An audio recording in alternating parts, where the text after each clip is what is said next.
Class first year. आपका chapter है सदाचारोपदेशा, यानी सदाचार का उपदेश, अच्छे आचरण का इसमें ज्ञान बताया गया है। आपका पहला श्लोक है सम गच्छध्वम सम वदध्वम सम वनांसि जानताम देवा भागम यथा पूर्वे सज्जनाना उपासते। यानी कह रहे हैं गच्छध्वम माने चलना चाहिए, सम माने साथ साथ, वदध्वम वद माने बोलना चाहिए। तो क्या बता रहे हैं कि हमें साथ साथ चलना चाहिए, साथ साथ बोलना चाहिए और साथ साथ मन के विचारों को जानना चाहिए। जिस प्रकार से देवा भागम, देवता लोग अपने भाग्य को जानने के लिए ज्ञानपूर्वक, सज्जनाना माने ज्ञानपूर्वक, उपासते उपासना करते हैं। तो साथ साथ चलना चाहिए, साथ साथ बोलना चाहिए और साथ साथ अपने मन के विचारों को जानना चाहिए। जिस प्रकार से देवता लोग अपने भाग्य को जानने के लिए ज्ञानपूर्वक उपासना करते हैं। आपका दूसरा श्लोक है कुर्वन्नेव कर्माणि जिजीविषे शतम समा एवं त्वय नान्यथेतो अस्ति न कर्म लिप्यते नरा। अब आप शतम से ले लीजिए, पहली लाइन में है शतम, शतम माने 100 वर्ष तक। तो कहते हैं कि कुर्वन्नेव कर्माणि, कर्मों को, कर्मों को कुर्वन्नेव करते हुए, तो कर्मों को करते हुए हमें 100 वर्ष तक जीने की इच्छा रखनी चाहिए। एवं त्वय माने तुम्हारे लिए, न अन्य थे तो मैंने इसके अलावा और कोई दूसरा रास्ता आपके लिए नहीं है। न कर्म लिप्यते नरा, इस प्रकार से हम अपने कर्मों में मनुष्य लिप्त नहीं होता है। तो आपका अर्थ हो गया कि कार्यों को करते हुए हमें 100 वर्ष तक जीने की इच्छा रखनी चाहिए, इसके अलावा तुम्हारे लिए कोई भी रास्ता नहीं है। ऐसा करने से मनुष्य कर्म में लिप्त नहीं होता है। आपका अगला श्लोक है मधुमन्ये निष्क्रमणम मधुमन्ये परायणम वाचा वदामि मधुमद भूयासम मधु सदृशम। निष्क्रमणम माने प्रवृत्ति और परायणम माने निवृत्ति। तो मधु माने मधुर, यानी मीठा, जो भी हो वो मीठा हो, अच्छे शब्द हो। तो कह रहे हैं हमें इस संसार में हमारी प्रवृत्ति मधुर हो और प्राणम माने हमारी निवृत्ति मधुर हो, और मैं वाचा वदामि मधुमत, और जो भी मैं बोलूँ वो मधुर हो, मीठा हो, दूसरे को अच्छा लगे। भूयासम मधु सदृशम, और मैं मधुर के समान हो जाऊँ, यानी मीठा स्वभाव मेरा हो जाए।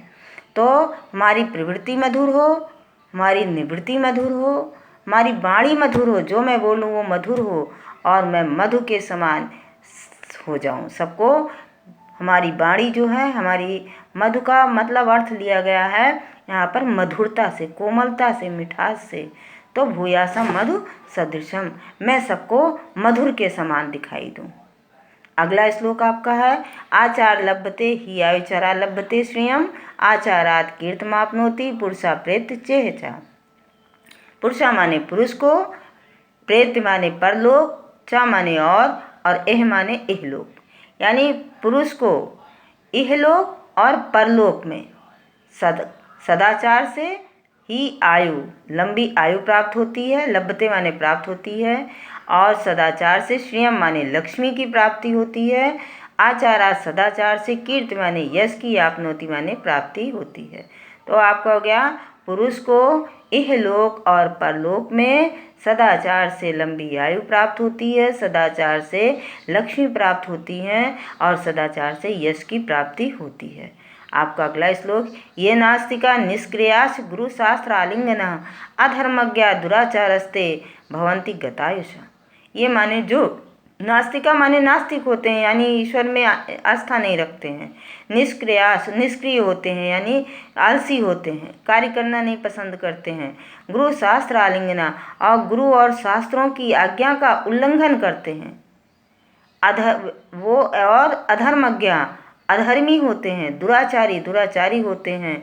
भवंती गतायुषा, गत माने प्राप्त होते हैं, आयु माने आयु।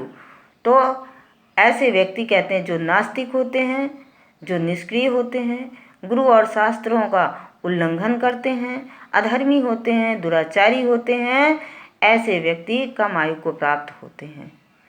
अगला आपका ब्राह्मे मुहूर्ते बुध्यते धर्मार्थो च अनुचिंतयेत उत्थाया चम्य तिष्ठेत पूर्वाम संध्याम कृतांजलि। ब्रह्म मुहूर्त, यानी ब्रह्म मुहूर्त में, सुबह का समय, ब्रह्म मुहूर्त में उठना चाहिए। धर्मार्थो धर्म और अर्थ का चिंतन करना चाहिए, विचार करना चाहिए। उत्थायाचम्य और पूर्वाम संध्या, संध्या से पूर्व, उत्थान में माने उठ करके, कृतांजलि माने दोनों हाथों को जोड़ करके, याचम में माने याचना करनी चाहिए, प्रार्थना करनी चाहिए। तो ब्रह्म मुहूर्त में उठ करके धर्म और अर्थ का चिंतन करना चाहिए। संध्या से पूर्व दोनों हाथों को जोड़ करके हमें याचना करनी चाहिए। आक्रोधना सत्यवादी भूतानाम हिंसका अनसूय जिहास शतम वर्षाणी जीवति। तो शतम वर्षाणी जीवत, जो 100 वर्ष तक जीवित रहते हैं, तो वो कैसे होते हैं? अक्रोधना, क्रोध न करने वाले, सत्यवादी, सत्य बोलने वाले, भूतानाम और प्राणियों पर हिंसा न करने वाले, अनसूय यानी दूसरों के गुणों में दोष न निकालने वाले, जिहास्य माने कुटिलता से रहित हों, ऐसे व्यक्ति 100 वर्ष तक जीवित रहते हैं।